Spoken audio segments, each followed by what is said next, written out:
Hi guys. So today we're going to start looking ahead actually to some things that you'll see in pre-cal. So today what we're going to look at to start is what's something called radians. So you may have seen these in geometry. Radians are a specific type of angle measure. So before we get to those, we're going to review just some basics about angle measure. So whenever we talk about angles, we're going to use a few different vocab words that I want to go over. So first of all, we have the initial side of an angle, and we have the terminal side of the angle. So the initial side is where it starts, terminal side is where it ends. To indicate the direction, we draw an arrow from the initial side to the terminal side. Now, we say an angle is in standard position if the initial side is on the positive x-axis, which is basically our 0-degree line.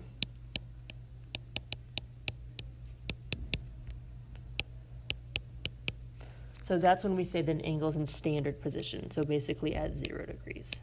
So whenever it comes to graphing, we need to figure out which quadrant the terminal side is going to fall in. So your quadrants, you've probably already learned these. Top right corner is quadrant 1, then we go in that C direction, so then it's 2, 3, and 4. We also need to know what those border angles are. Those are going to be called our quadrantal angles, which are going to be important when we get to the unit circle. But for graphing, it's important to know where they are. So 0 degrees is that line right there. So if an angle's in standard position and it's 0 degrees, it's just going to be the positive x-axis. Then up at the top, that right angle makes 90 degrees. Over on the left, a straight line would be 180. At the bottom, that would be 270. And all the way around in a full circle at the same place as 0 would be 360 degrees. So we're going to use those placeholders to figure out where this angle is going to go. Now sometimes in order to find it, we're going to need to know what a coterminal angle is. An example of coterminal angles would be 0 and 360. Those are angles that have the same terminal side. Even though they are different values, they still end in the same place.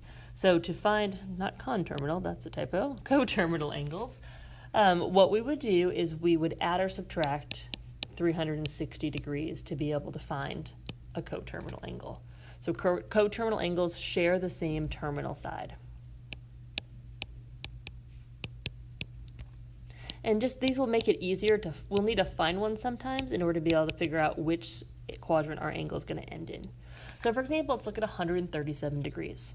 So 137 degrees we know is going to be in between 90 and 180. So we know 137 is going to go in this quadrant. We start from the terminal side, or start with the initial side of 0, so it's in standard position. Draw our angle to indicate direction. Now negative 60, if it's negative, we still start at 0, but we're going to go in the opposite direction. So we're going to go 60 degrees in the opposite direction. That is still going to end in that fourth quadrant because I'm not going to quite get all the way to a negative 90. So that's where negative 60 is. 500, that's more than a full circle. So in order to figure out which quadrant that's going to land in, I'm going to find a coterminal angle by subtracting 360. So when I subtract 360, I'm left with 140 degrees. So 140 degrees is going to be between 90 and 180. But to show the difference between 500 and 137, I'm going to show that I went around a full circle and then I ended at 140. And then the last one is negative 23 degrees. So I'm going to go backwards 223 degrees. Now that can be a little bit harder to think of. So if I'm going backwards, this would be negative 90, this would be negative 180, and this would be negative 270. So negative 223 would end in between those two values.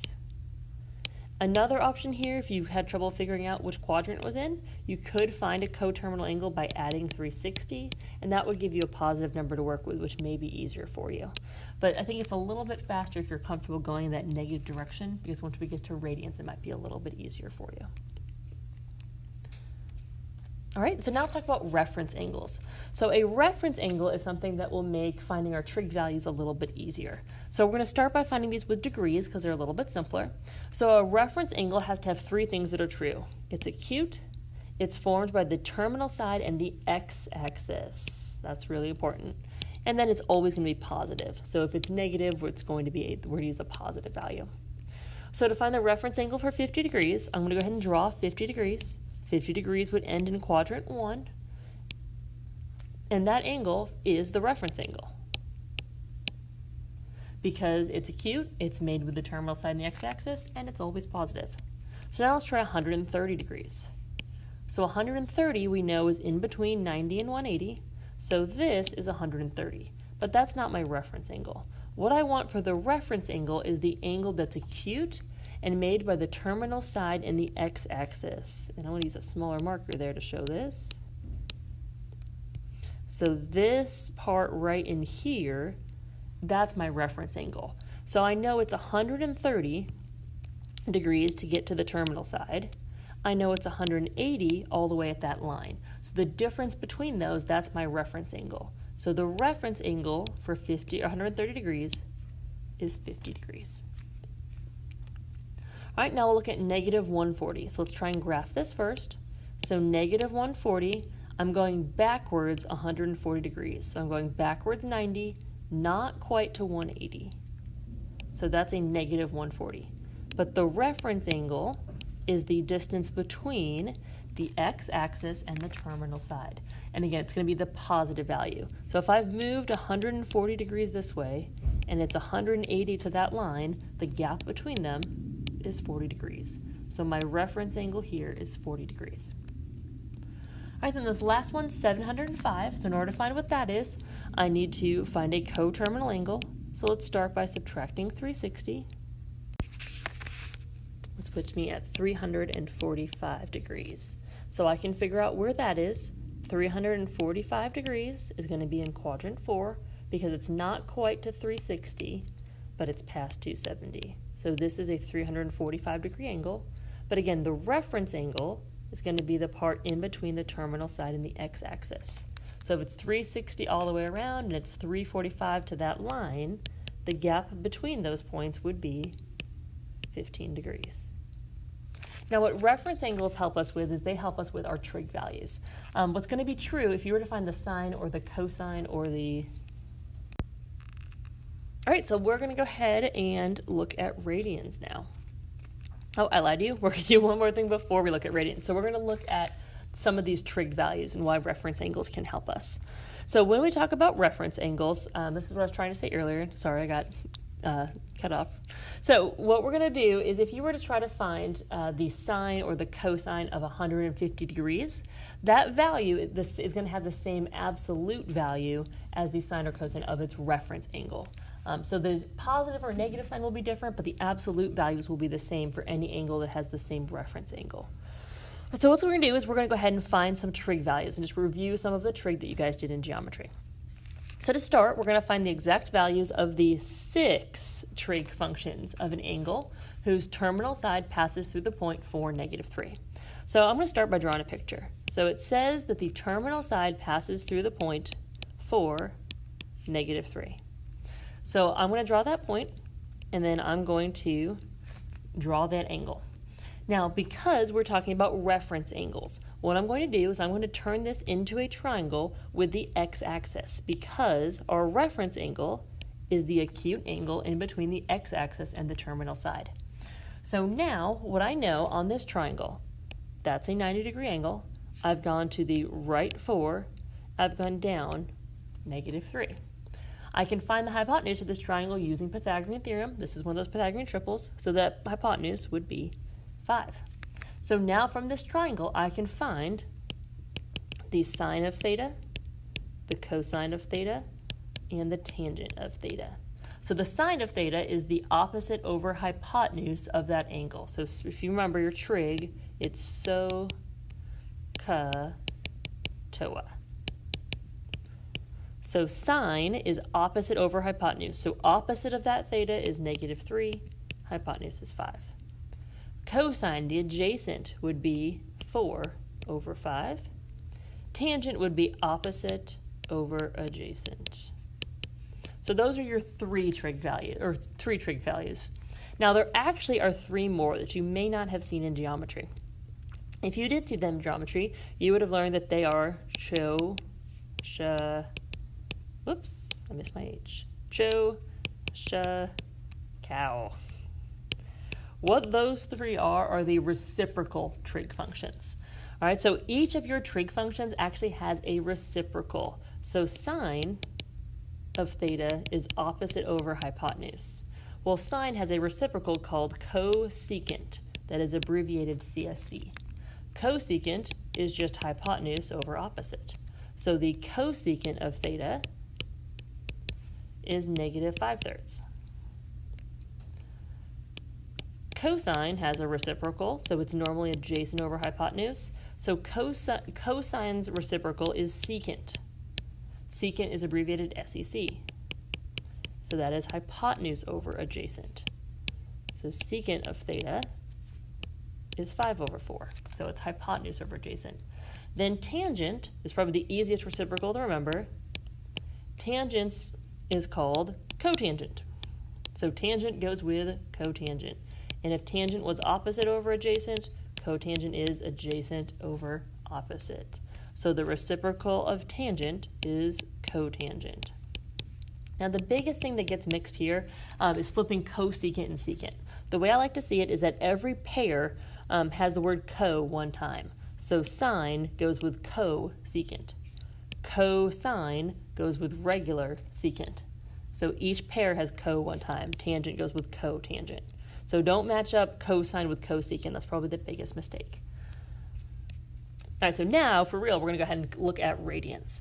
So the first we need to figure out is the relationship between radians and degrees. So when you think of radians, think of a radius. Okay, so a radius, if you have a circle, and let's say we have a radius here, the radian is going to be the number of angles on that arc length that's the length of that radius. So I'm going to show you guys an image that's going to explain this. So here's our circle. There's our radius. We drew our circle. So that's the distance of the radius. It's going to take that radius and put it on the circumference. So that distance, the number of angles that takes up, is the equivalent degree measurement of 1 radian. So the length of that arc is 1 radian. So what this is going to do is this is going to show you how many radians, there's 2, there are in a full circle. There's 3 radians, not quite at a full circle. Once you get to 3.14 radians, or pi, you're at exactly half, which means that a full circle is going to have 2 pi radians. All right, so I'll let you guys see this one more time. So we're going to draw our circle. It's going to take the radius and put it on the outside. 1 radius is, again, that's the number of 1 radian. So that's 1 radian.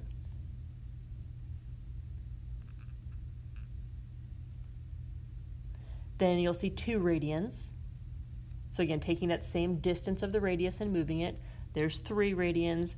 Once you get halfway, it is 3.14 radians. And then all the way around the circle is 2 radians. All right, so another way to look at this, here's another example. This is an activity we used to do where we took a pipe cleaner and we measured it, but you guys can see that again. So you guys can see that there's where 1 radian is, and again, that 1 radian is showing you about the length of 1 radius of that circle. And then going around that circle, what you guys can see is that it takes about 6 of them, but then there's this little extra part right there, which is an extra 0.28 or so, because it's 2 pi radians to go all the way around, and 2 pi is about 6.28. All right, so how radians compare to degrees. So a full circle has 360 degrees, which is actually 2 pi radians. And again, if you think about your formula for for circumference, circumference is 2 pi r. So if the radius is 1, the circumference is 2 pi. So there were 360 degrees in 2 pi radians. So what that means is to convert between the two. To go from degrees to radians, it's actually pretty simple. I can take my degrees, I multiply by 180 over pi. Whoops. I'm on the wrong side. We multiply by pi over 180. We take our degrees and we multiply by pi over 180 to get to radians. The reason we want to do that is because typically with radians, you're going to see pi in those values. Now, you don't have to have a pi in the value for it to be a radian. You just saw that circle where 1 radian was 2 radians, 3 radians. But a lot of the values we're going to look at are going to be in terms of pi. Now, to get to radians, to go from radians to degrees, we take our radians and we multiply by 180 over pi. And that's how we convert. The reason that works out the way it does, if 360 degrees was equal to 2 pi, that means that pi radians would be equal to 180 degrees. So if you want to know what 1 degree is, 1 degree, I would divide by 180, would be pi over 180. So that's why we take our degrees and we multiply by pi over 180. If I went the opposite way, 180 degrees is equal to pi radians. If I divide by pi, then 1 radian is equal to 180 over pi degrees. All right, so let's work on actually converting these. So if I have 5 pi over 6 and I want to convert that to degrees, I'm going to multiply by 180 over pi. So your pi's cancel out.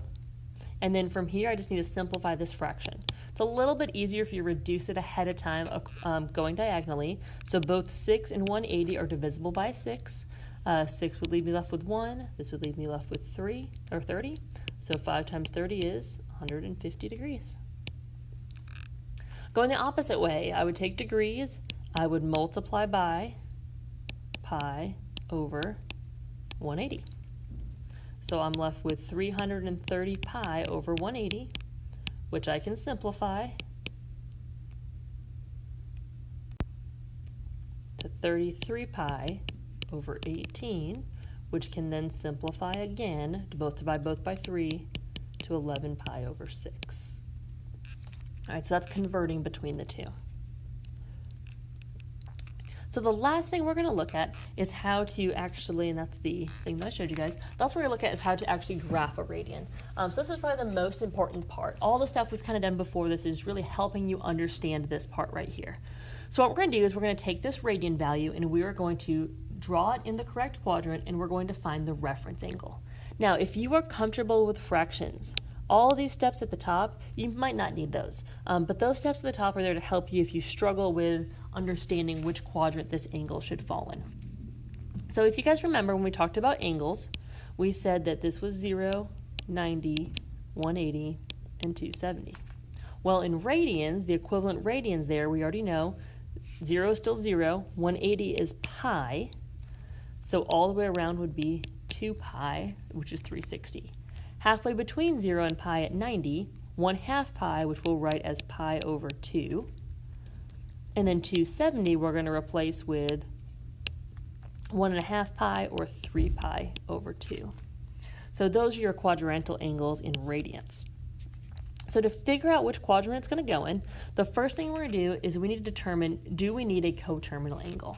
So 4 pi over 9, does that fall in between 0 and 2 pi? So 4/9, is that less than 2? Yes. So we do not need to do this. So we're going to go ahead and skip to step 2. So we're going to write pi and 2 pi with a common denominator. So normally this is 0, this is pi, and this is 2 pi. So what I'm going to do is I'm going to rewrite them with that same denominator. So pi with a denominator of 9 would be 9 pi over 9. 2 pi would be the same thing as 18 pi over 9. And that's just rewriting that value with the same denominator. Now what that helps us do is that helps us figure out which quadrant 4 pi over 9 is going to fall in. So 4 pi over 9, what I need to think about is 4 over 9 closer to 0? Is it closer to 9 over 9? Or is it closer to 18 over 9? Well, it's smaller than 9 over 9, so I know it's not going to go in those bottom two quadrants. And I need to figure out if it's closer to 0 or closer to 9. So 4/9 is going to be closer to 0. So that's going to go in quadrant 1. So this is 4 pi over 9. So now to find the reference angle, we want to know how close it is to that value. So the reference angle, again, is the distance between the terminal side and the x-axis, which in this case is 4 pi over 9. Now again, you may not need those steps to figure this out, but it can make it a little bit helpful, especially if you're struggling with some of these fractions.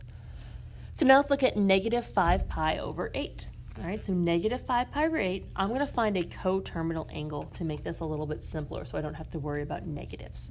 Negative 5 pi over 8, to find a coterminal angle, I'm going to add 2 pi. In order to add 2 pi, I need to get a common denominator. That common denominator is going to be 8. So I can rewrite this as 16 pi over 8. So a coterminal angle is 11 pi over 8. So now I'm going to rewrite my angles. So this is 0, this is 8 pi over 8, and this is going to be 16 pi over 8. All right, 11 pi over 8 is more than 8, so it's not in the first two. So I need to figure out, is 11 closer to 8, or is it closer to 16? So 11 is closer to 8, so 11 pi over 8 is going to go in this quadrant. If you were really comfortable with your negatives, you probably would have been able to figure that without the coterminal angle, but we know it's going to be in this quadrant right here. Now that we know that, we can find our reference angle. So the reference angle, if this was 11 pi over 8, and this was 8 pi over 8, the distance between those would be 3 pi over 8. All right, let's just try a couple more. So 19 pi over 6. So 19 pi over 6 is more than 2 pi. So I need to find a coterminal angle. So I'm going to subtract 2 pi. In order to do that, I need a common denominator. So multiply top and bottom by 6. So I'm subtracting 12 pi over 6, which gives me 7 pi over 6. So that's my coterminal angle. So we're going to rewrite this with a common denominator. This is 0, 6 pi over 6, and 12 pi over 6. 7 pi over 6 is more than 6, so I'm going to be in either quadrant 3 or 4. 7 over 6 is closer to 6 pi over 6, so this is going to be in quadrant 3. All right, so how close it is the reference angle. This is 6 pi over 6, this is 7 pi over 6, so the distance between those is pi over 6. 23 pi over 13, so I'm going to go ahead and show you guys this one without going through these extra steps. So 23 pi over 13, what I need to do is figure out that's more than 1, because it's more than 13 pi over 13. It's not quite 2, because 2 would be 26 pi over 13. It's closer to 26 than it is there, so it's going to fall in quadrant 4. The distance between those points is the reference angle, and that distance is 3 pi over 13. Then my last one, negative 11 pi over 3. I'm going to go ahead and find a coterminal angle. So I'm going to add 2 pi with a common denominator, 6 pi over 3. So negative 5 pi over 3. You might be able to go from there if you're comfortable with fractions. If not, I'm going to go ahead and find a coterminal angle again, which puts me at 1 pi over 3. So with a common denominator, 1 pi over 3, this is 3 pi over 3, this is 6 pi over 3. 1 pi over 3 is closest to 0, and the reference angle is pi over 3. All right, so for tomorrow, the most important things to understand is really going to be how to figure out which quadrant your radians fall in. That's what's really going to be a big thing for us going forward. So out of all this stuff, the most important thing to be able to do is take a radian and figure out, is that in quadrant 1, 2, 3, or 4.